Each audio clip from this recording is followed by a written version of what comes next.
Hello दोस्तों, नमस्कार। मैं महेश श्रीवास्तव एक्सपर्ट नंदा ICS अकादमी में आपका स्वागत करते हैं। आज हम आपको भारत के भूगोल के अंतर्गत आपको भारत के बंदरगाह के बारे में बताएंगे।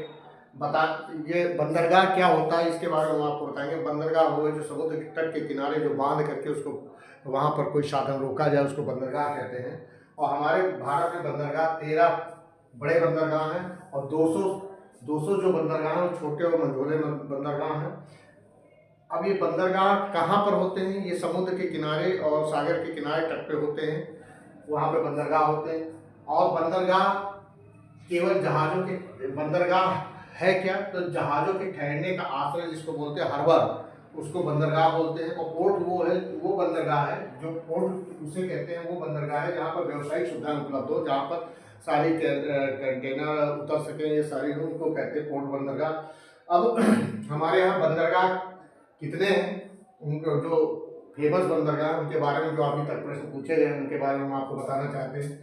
हल्दिया बंदरगाह पश्चिम बंगाल में, पारादीप बंदरगाह उड़ीसा में, विशाखापट्टनम बंदरगाह आंध्र प्रदेश में। ये विशाखापट्टनम बंदरगाह जो है कृत्रिम है, ये बांधों द्वारा निर्मित बंदरगाह नहीं है। ये अपने आप बन गया था बंदरगाह, इसको शुरुआत में कृत्रिम बंदरगाह बोलते हैं। और काकीनाडा आंध्र प्रदेश, मछलीपट्टनम आंध्र प्रदेश, इंदौर तमिलनाडु।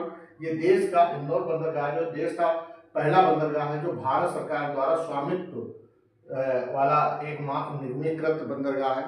ये स्वामित्व है, ये खुद मतलब इस पर अपना अधिकार है, तो इसको इंदौर बंदरगाह कहते हैं। नागपट्टनम बंदरगाह तमिलनाडु का है, तमिलनाडु में। टूटिकोरिन बंदरगाह तमिलनाडु में है। कन्याकुमारी बंदरगाह तमिलनाडु में। कालीकट बंदरगाह केरल में। कोचीन बंदरगाह केरल में है।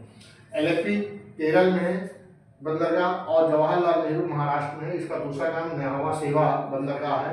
ये जो जवाहरलाल नेहरू बंदरगाह है, ये सबसे बड़ा भारत का कंटेनर बंदरगाह है, यानी भारत का सबसे बड़ा बंदरगाह है। ये यहाँ पर कंटेनर उतरते हैं जो माल वाला आता है।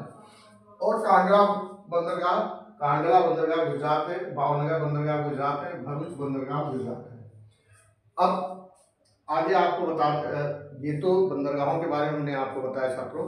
आगे आपसे प्रश्न पूछ रहे हैं, उसका आप लोगों को आंसर देना है हमारे व्हाट्सएप पर। और जो लोग हमारे इस प्रश्न का सही उत्तर देंगे उनको फ्री ऑफ कास्ट हमारे क्लास में उसको नामांकन होगा, उसको पढ़ाया जाएगा। फ्री क्लासेस उसकी होंगी, वो पढ़ सकता है हमारे इस व्हाट्सएप पर, हमसे जुड़ सकता है। इस व्हाट्सएप पर हमको जवाब आंसर